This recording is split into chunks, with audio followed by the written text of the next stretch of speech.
Parmi les 6 candidates, c'est Cyrielle qui a été élue Miss Muguet 2026 ce samedi à Chaours. Originaire de Cussangy, la jeune femme souhaite représenter la commune et son bassin du mieux possible. Pour moi, Miss Muguet, c'était une occasion de prendre confiance en moi, de me dépasser et d'être entourée de personnes bienveillantes. Il faut croire en soi, même quand on doute, faut y aller parce que la preuve, je pensais pas ce soir être élue. Et je suis fière aujourd'hui de représenter Chaours. C'est là où j'étudie, c'est ma commune pour moi. Mon projet, c'est de vendre du muguet et de verser les fonds à une association venant en aide aux personnes en situation de handicap. 26 ans après, Estelle a laissé sa place à une nouvelle Miss Muguet. C'était donc en mai 2000, il n'y a pas eu d'élection depuis, donc j'étais la dernière en nom jusqu'à quelques minutes. C'est une chouette aventure et je suis assez contente parce que du coup la couronne reste à Cussangy. Une bonne Miss, c'est surtout, pour moi je trouve que c'est véhiculer l'amour de Chaours, les valeurs, la couronne de Miss Muguet c'est bien plus qu'un titre, c'est vraiment représenter le canton et en plus elle a un très beau projet donc c'est génial. La volonté du comité de la foire du 1er mai de Chaours et de fédérer autour de cet événement, notamment en élisant des membres du jury dans le public présent. On a décidé que le jury allait être élu par un membre du public de manière à laisser l'équité à tout le monde. On s'est dit on allait tirer au sort une personne des membres du bureau de l'association.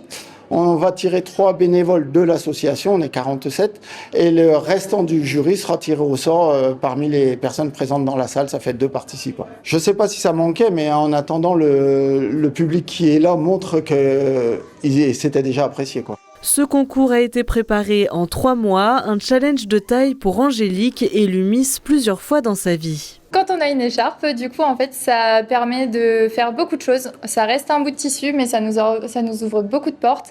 Ça nous permet de vivre des choses qu'on n'a pas l'occasion de vivre dans la vie de tous les jours. Et à cet âge, c'est encore plus plaisant parce qu'on découvre le monde et on rencontre énormément de gens. Réellement, il faut quelqu'un qui soit là pour Chaours, qui veuille profiter de Chaours, qui veuille faire découvrir Chaours au monde extérieur et surtout qui se montre et qui ait la joie de vivre. Qui montre aux gens du village que la joie est là et qu'on s'amuse tous dans le village. Il est déjà annoncé qu'une élection Miss Muguet 2027 se tiendra l'an prochain.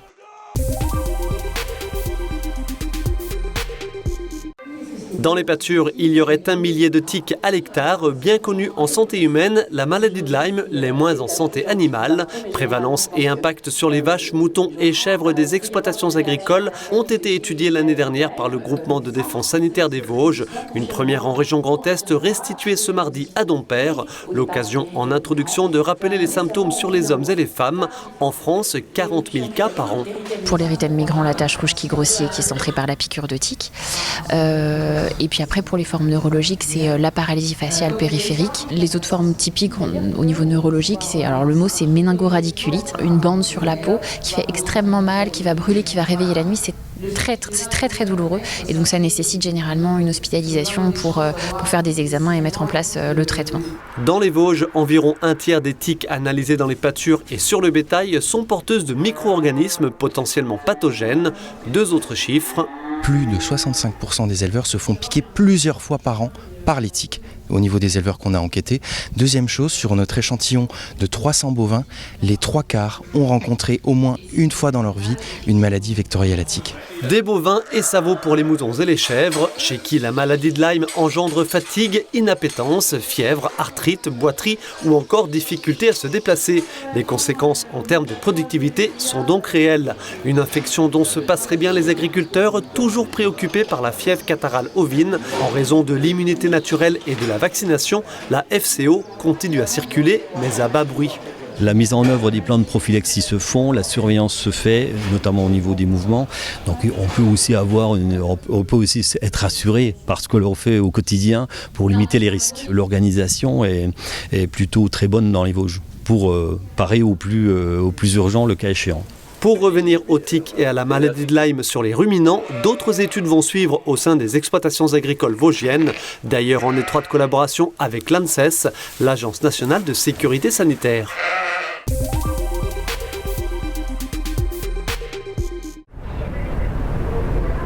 Seulement 27% des personnes touchées par un cancer du poumon vivent plus de 5 ans après le diagnostic.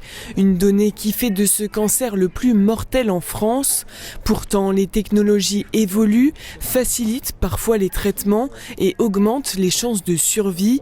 À l'hôpital Mercy, le plateau cancérologique est un des plus performants de la région. Il bénéficie de technologies de pointe avec un accent mis sur le diagnostic. Les avancées technologiques font que ces examens sont de moins en moins irradiants. D'accord ? Le but, c'est de pouvoir faire un diagnostic sans risquer de causer de nouvelles lésions plus tard. Et d'avoir des machines performantes permet également d'avoir des images plus précises avec des coupes très fines. À chaque patient, son traitement, adapté selon le profil de la tumeur. Si la chimiothérapie reste le traitement le plus connu, elle est loin d'être la seule solution. D'autres sont complémentaires, plus courtes et avec moins d'effets secondaires. L'objectif principal reste la survie globale, bien sûr, donc permettre une survie plus longue, mais également la qualité de vie, donc réduire la toxicité aiguë et chronique des traitements et donc permettre également une survie plus longue et de bonne qualité. Si le traitement est moins lourd, il reste quand même difficile à supporter pour certaines personnes suivies, comme pour cette patiente qui, après de longues minutes passées sous les ondes, n'a pas eu la force de réagir face caméra. Donc ça permet de détecter les mouvements. Pour traiter son cancer, les équipes utilisent la radiothérapie stéréotaxique, une technique de très haute précision capable de délivrer de fortes doses de rayons directement sur la tumeur tout en épargnant les tissus voisins. Un traitement en seulement quelques rendez-vous de 3 à 8 séances au CHR Metz-Thionville, seul établissement de Lorraine-Nord à le proposer. Et on va faire en sorte que la tumeur se trouve au niveau du croisement de l'axe de rotation et de traitement. Et après, il suffit de tourner autour pour avoir toujours la tumeur dans l'axe. Donc c'est un traitement qui permet d'obtenir des guérisons, des contrôles de la lésion, avec des traitements beaucoup plus courts que ce qu'on fait en radiothérapie conventionnelle, puisque sinon on aurait fait 33 séances. Des technologies de pointe réunies sur un même site aux nombreux bénéfices pour le patient. Au CHR Metz-Thionville, la lutte contre le cancer du poumon passe désormais par une médecine toujours plus ciblée et personnalisée.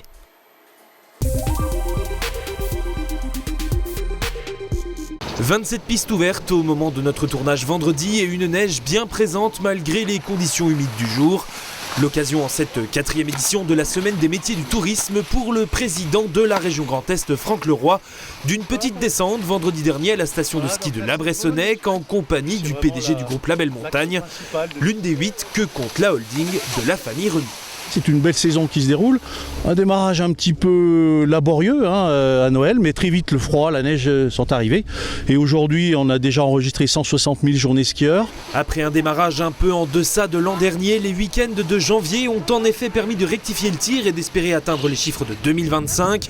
À l'aube du moment crucial de la saison, les vacances de février qui ont débuté pour la zone A avec peu d'impact toutefois sur la fréquentation de notre massif. L'enjeu portera sur les 15 jours suivants. La Bresse qui réalise encore aujourd'hui 25% de l'ensemble du chiffre d'affaires du groupe. Mais à l'heure du changement climatique, la question du jour reste la pérennité du soutien à l'activité ski en moyenne montagne. Nous, on n'est pas là pour décider la place des investisseurs. Ce sont eux qui investissent, nous on les accompagne. Et on est fiers de les accompagner parce qu'ils portent une activité économique importante qui crée de l'emploi, qui maintient de l'emploi. Et encore une fois, on aura encore des hivers tout à fait propices à la pratique du ski. Donc profitons-en. Vous le voyez, il y a de la neige et le tourisme est un atout important pour la région Grand Est, particulièrement dans le massif des Vosges.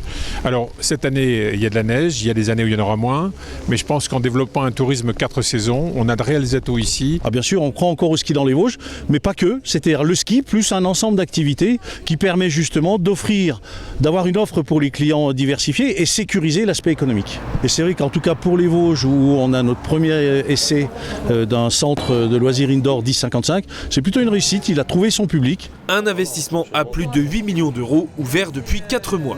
Du côté du ski, l'Office du tourisme de la Bresse-Haute-Vosges annonce un taux de remplissage positif à 90%, un chiffre supérieur à l'an dernier. La couche de neige, principalement artificielle, devrait pouvoir permettre au domaine de rester ouvert durant toute la période, quels que soient les aléas météo.